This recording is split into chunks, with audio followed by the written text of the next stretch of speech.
ہر گناہ کے اوپر دو طرح کے نقصان ہوتے ہیں، آخرت میں بھی سزا ملتی ہے اور دنیا میں بھی اس کا نقصان ہوتا ہے۔ ان میں سے ایک نقصان تو یہ کہ دل پریشان رہتا ہے۔ آپ کسی بندے کو دیکھ لیں جو جھوٹ بولتا ہو یا کسی سے حسد کرتا ہو یا کسی غلط تعلقات میں پھنسا ہو، دل بے چین ہوگا، حالانکہ اس کے پاس مال پیسے کی بہتات ہے، جو چاہتا ہے کھائے، جو چاہتا ہے پیے، جہاں چاہتا ہے سوئے، دل پریشان۔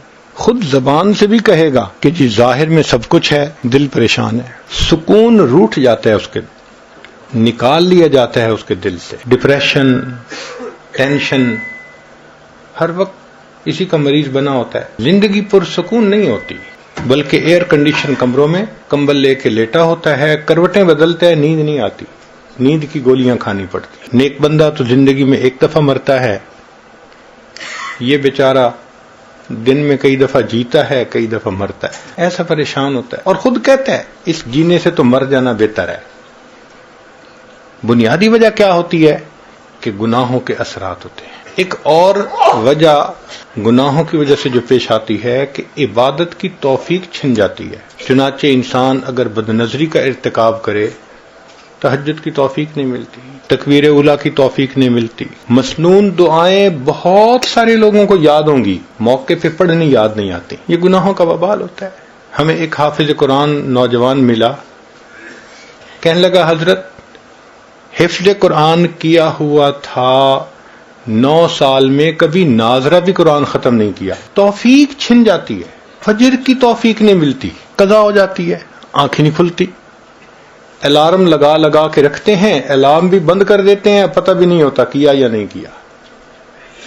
تو ایک گناہوں کا یہ بھی وبال کہ نیک عمل کی توفیق چھن جاتی ہے۔ دعا مانگنے کو دل نہیں کرتا، بس ہاتھ اٹھائیں گے اور آدھے منٹ کی دعا، بس رونا تو بڑی دور کی بات ہے، اللہ کے سامنے آنسو بہانا تو بڑی دور کی بات ہے، آنکھوں میں قحط سالی ہوتی ہے، بارش نہیں ہوتی۔ یہ گناہوں کا وبال ہوتا ہے۔ ایک یہ کہ بے برکتی ہوتی ہے زندگی میں، جو کام میں ہاتھ ڈالو وہی ادھورا، کوئی کام سمٹتا نظر نہیں آتا، ڈیل ہوتے ہوتے رہ جاتی ہے۔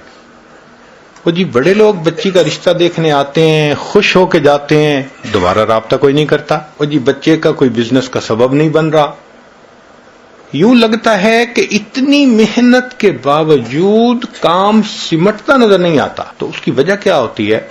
بے برکتی ہوتی ہے، نہ وقت میں برکت، نہ صحت میں برکت۔ اب 22 سال کا نوجوان ہو اور شکایت کرے جی کہ مجھے لو بیک پین ہے، تو یہ بے برکتی کے سوا اور کیا ہے؟ 18 سال کا نوجوان، حضرت بیٹھتے ہوئے اٹھتا ہوں آنکھوں میں اندھیرا آ جاتا ہے، 18 سال کی عمر میں صحت میں برکت ہی نہیں رہی۔ تو نہ وقت میں برکت، نہ صحت میں برکت، نہ رزق میں برکت۔ جتنے گھر کے افراد ہیں سب کے سب کمانے والے، خرچے پورے نہیں ہوتے، اس کو بے برکتی کہتے ہیں۔ تو گناہوں کے وبال، ایک وبال یہ بھی ہے کہ نعمتیں زائل ہونا شروع ہو جاتی۔ خود کہتے ہیں حضرت ایک وقت تھا لوگوں سے لاکھوں لینے تھے، آج ایک وقت ہے کہ لوگوں کو لاکھوں دینے ہیں۔ ایک وقت تھا مٹی کو ہاتھ لگاتے تھے سونا بن جاتی تھی، آج سونے کو ہاتھ لگاتے ہیں مٹی بن جاتا ہے۔ کیوں ایسا ہوتا ہے؟ کہ جو پروردگار نعمتیں دینا جانتا ہے وہ پروردگار نعمتیں لینا بھی جانتا ہے۔ تو گناہوں کی وجہ سے اللہ نعمتیں واپس لے لیتے ہیں۔ تو آخرت میں تو جو سزا ملے گی وہ تو اپنی جگہ، دنیا میں ہی ان گناہوں کی وجہ سے مصیبتیں ہوتی ہیں انسان کے سر پر۔ اس لیے ان گناہوں کا ایک ہی حل ہے کہ انسان ان سے توبہ کر لے۔ یہ نہیں ہو سکتا کہ گناہ بھی کریں اور اللہ بھی راضی رہے، با مسلمان اللہ اللہ، با برحمن رام رام، یہ نہیں چلتا، ایک کا بن کے رہنا پڑتا ہے۔ گناہ کی مثال کینسر کی سی ہے۔ اگر جسم کے کسی حصے میں کینسر ہو، اس کا ایک ہی حل ہے کہ اس کو آپریٹ کر کے کاٹ دیا جائے، اس کے سوا دوسرا حل نہیں ہے۔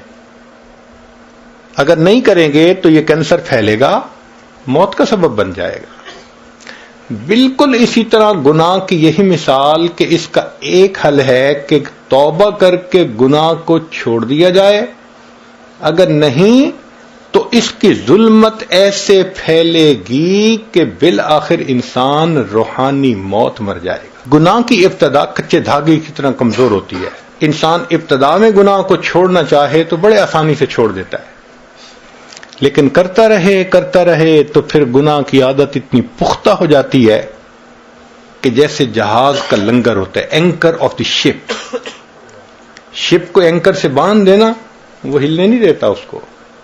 یہ گناہ کی عادت ایسے پختہ ہو جاتی ہے بندے کو پھر ہلنے نہیں دیتی۔ عطا ابن ابی رواح رحمۃ اللہ علیہ فرمایا کرتے تھے کہ اللہ رب العزت نے ایک مرتبہ مجھے الہام فرمایا، عطا میرے بندوں سے کہہ دو کہ جب تم گناہ کرنے لگتے ہو ان تمام دروازوں کو بند کر دیتے ہو جس سے مخلوق دیکھتی ہے، اس کو بند نہیں کرتے جس سے میں پروردگار دیکھتا ہوں، کیا اپنی طرف دیکھنے والوں میں سب سے کم درجے کا مجھے سمجھتے ہو؟ 3 سال کا بچہ بھی پاس ہو تو فحش حرکت کرنے سے گھبراتے ہیں، اور اللہ دیکھ رہے ہوتے ہیں اور ہمیں اس کا کوئی ڈر محسوس نہیں ہوتا۔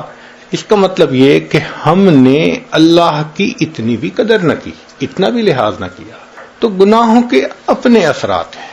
ہمارے ایک بزرگ فرمایا کرتے تھے کہ جو شخص علم اور ارادے سے گناہ کرنا چھوڑ دیتا ہے، اللہ تعالیٰ اس بندے کی دعاؤں کو رد کرنا چھوڑ دیتا ہے۔ پھر ایسا بندہ جب ہاتھ اٹھاتا ہے اللہ تعالیٰ اس کے ہاتھوں کی لاج رکھتے ہیں۔ مختلف چیزوں کی اپنی اپنی تاثیر ہوتی ہے۔ آگ گرم ہوتی ہے، برف ٹھنڈی ہوتی ہے، پانی گیلا کرتا ہے۔ اب کوئی بندہ کہے جی کہ میں پانی میں بھی رہوں گیلا بھی نہ ہوں، بھئی کیسے ہوگا؟ آگ کے پاس بھی بیٹھوں گرمی بھی نہ آئے تو آگ کیسی؟ جی برف ہاتھ میں پکڑوں ٹھنڈی نہ لگے، بھئی برف کیسی؟ تاثیر ہے اس کی۔ جس طرح ہر چیز کی مادی طور پر تاثیر ہے، اسی طرح گناہ کی یہ تاثیر ہے کہ بندہ کا دل پریشان رہتا ہے۔